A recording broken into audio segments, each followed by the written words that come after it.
વડાપ્રધાન નરેન્દ્ર મોદી જમ્મુ ખાતે શિક્ષણ વિભાગની પ્રધાનમંત્રી ઉચ્ચતર શિક્ષા અભિયાન યોજનાનો શુભારંભ સહિત અંદાજે 32,000 કરોડના વિવિધ વિકાસલક્ષી પ્રોજેક્ટનું ઉદ્ઘાટન અને શિલાન્યાસ કરાવ્યો હતો।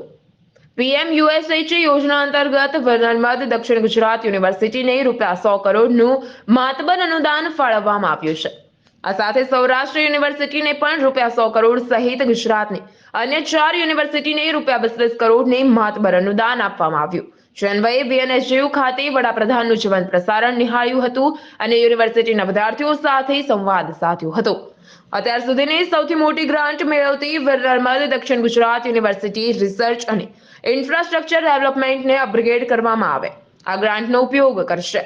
જે આદરણીય વડાપ્રધાન નરેન્દ્ર મોદીના માર્ગદર્શન હેઠળ તૈયાર કરાયેલી નવી રાષ્ટ્રીય નીતિ 2020 અનુરૂપ દેશભરમાં શિક્ષણ માટે એક વ્યાપક માળખું સ્થાપિત કરવામાં મહત્વપૂર્ણ ભૂમિકા ભજવશે અને શ્રેષ્ઠ માળખાકીય શિક્ષણ થકી વિકસિત ભારત 2047ના સંકલ્પને પણ સાકાર કરવામાં મદદગાર નીવડશે। Bureau report, Mahadev news.